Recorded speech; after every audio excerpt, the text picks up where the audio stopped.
Crews from our county in Los Angeles fighting the fires. We'll talk to them about how it's going. Unwanted textiles ending up in landfills is a huge problem. Senate Bill 707 hopes to change that. Fire weather conditions continue across Southern California. I'm Alex Cheney with more on spot fires in San Diego coming up. Neighbors are back fighting a controversial housing project in North County. I'm Abby Black, working for you to find out what's going on. The County Board of Supervisors makes a unanimous decision on how to fill the District 1 vacancy. The older you get, the larger your fan club grows. Yay! We run the bases with 93-year-old Sal Yeppies. CBS 8 News Live at 6 starts now. We're still not out of this emergency. We know in the next 24, 48 hours, it is possible that there are fires that expand. As we come on the air tonight, the fire threat in Los Angeles is far from over, as much of Southern California remains under heightened risk for fires.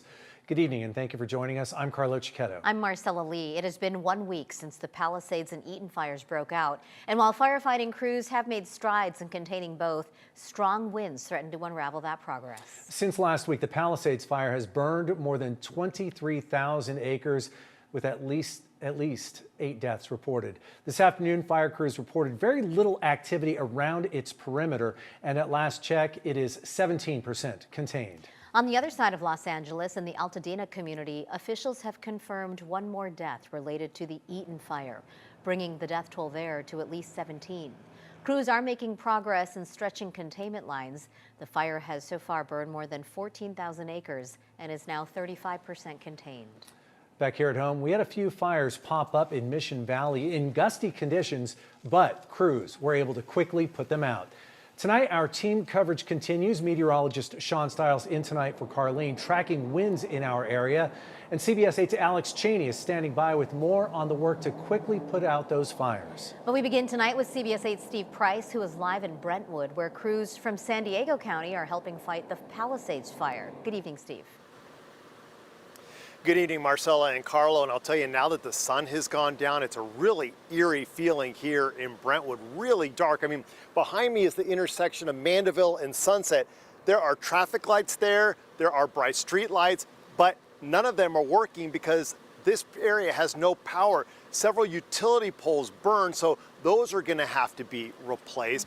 The good news, though, is that the weather situation today wasn't as bad as we were expecting, which means our crews from San Diego are finally getting a bit of a break. They've been here for days, and this is what they saw when they first arrived. It was intense. The first night we got up here, I think the fire was burning, I think at that point for maybe 9 hours before we got dispatched. We were up on the north end of the fire up in there. Fire behavior was really erratic. Winds were really strong. We did a lot of structure protection. Right now I'm standing on Mandeville Canyon, and if you look over my shoulder, you can see the fire was up on that hillside not that long ago. Now, there are several homes in this area and a lot of dry brush. There was concern that we were going to lose this entire area. But take a look at some of the crews that provided structure protection. The City of Vista over here, Lakeside Fire Department, crews from San Diego rushing into this area to protect homes. It was really intense in here. There's not a lot of roadway in here. It's tight. There was cars. There's other vehicles in here. We had a lot of resources in here, but we were able to do some good in here. We backed our engines in, protected all these houses. We had a lot of helicopter work in here, which really made a big difference. And then fixed wing aircraft came in here the next day. That's why you see the roads painted with Phos-Chek on the ground here. Any challenges that you've had, like just because you don't know the area? I mean, does that make it harder? It does. That's always a challenge. The wind, the weather was a challenge for us in here. It was super windy, and access is always a challenge. Sometimes in these early stages on the fire, we call them initial attack phases, you'll have people evacuating as you're trying to come in there. So those, egress and issues are kind of challenging. I'm hoping to get back home soon. I miss everybody, and I think we're doing some good work up here. And all the crews that I'm on with our strike team, which is like I said, a conglomerate from San Diego. All of our folks are doing well here. So, but we'll be excited to get home when this is all done. Sleep in your own bed. Sleep in my own bed. Yes, yes, for sure. And that will definitely feel good to be sleeping in their own bed. Okay, you can see more crews leaving this area right now, which is a good scene. They're feeling pretty good about this Mandeville Canyon area. What you can't see though, because they're blocking them now, is the National Guard at the end of the street. Marcella, there is a mandatory curfew in place. It started at 6 p.m. and runs until 6 a.m. The goal to prevent any looting in this area. Steve, we know you know this area well. You grew up there. Just on a personal note, how has it been for you to, first see so much destruction, but now see today, a little bit of hope and progress? So Marcella, I went to Palisades High School. That's where I graduated from. And as you know, that is one of the schools that had major damage. And my sister actually texted me and said, hey, did you have a chance to go over there? And I told her, honestly, I don't want to go over there. I'm just not ready to see what has happened over there in the whole Palisades area. I still have too many friends who live in there, and just even talking about it now, I'm getting the chills. It's really been difficult to see what's happening in this area. Well, we appreciate your coverage and know you'll be back one day and be part of the rebuilding process, supporting your community. Yes. Thanks so much for your excellent reporting, Steve. Heavy winds have already forced SDGD to cut power to a number of San Diegans. This is a live look at the utility's outage map. The areas in red are currently without power, while the areas in yellow are still at risk of having their power shut off as well. As last check, there were more than 5,600 customers who had their power shut off for safety reasons. Most are in the far east county and mountain communities, but this latest round does include neighborhoods in Lakeside and Santee. The communities could be left in the dark until Thursday evening.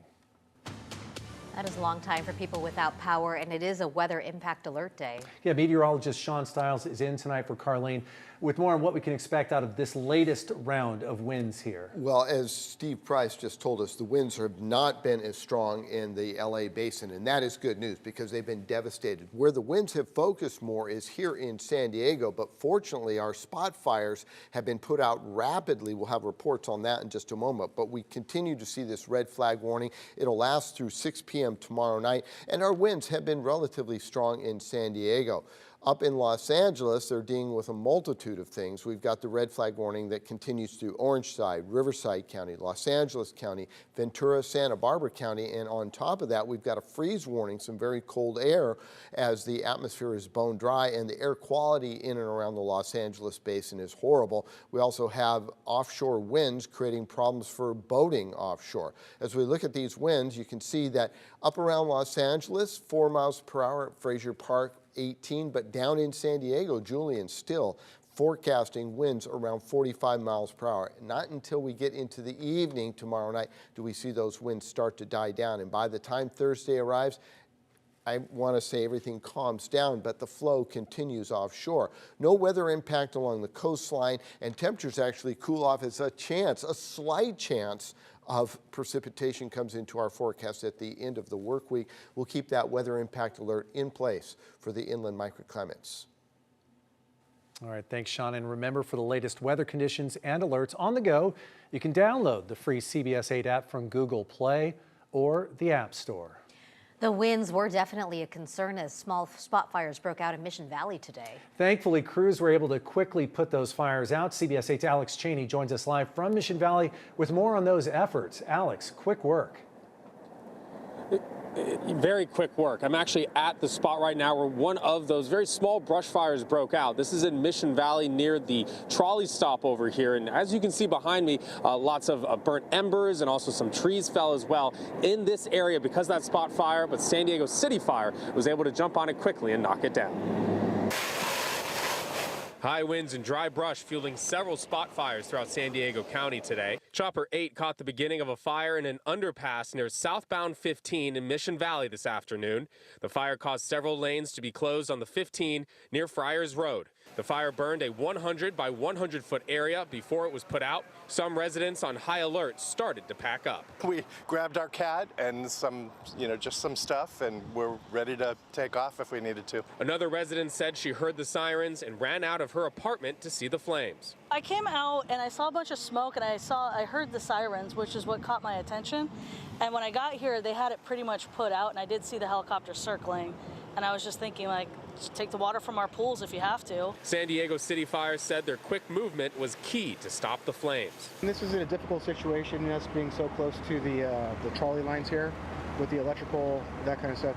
It's a high hazard for sometimes to get the helicopter to be able to do those drops. So having us here quickly was definitely a plus. There was also a brush fire this morning in the South Bay near Chula Vista. Fire crews fought it from the ground and air. Helicopters were necessary because the fire started in a hard-to-reach area but was knocked down in about 20 minutes. Another vegetation fire broke out in Ramona early this morning. CAL FIRE says the fire burned about 3.5 acres with one structure threatened before firefighters stopped forward progress. And this just underscores the fire danger right now in San Diego and all of Southern California. These spot fires, the fire people got onto them quickly, were able to shut down those fires. But once again, things could get bad quickly as the fire weather warnings continue. So be hyper vigilant right now. If you see something, you need to say something to make sure that all these spot fires get brought down and we don't see any massive destruction. Reporting here live, I'm Alex Cheney, CBS 8. Thanks, Alex. And we're working to get answers to concerns some people are raising over a proposed housing development's wildfire safety plan that's still ahead. Plus, the new information we are learning as county supervisors agree to a special election to fill the vacant District 1 seat after the break.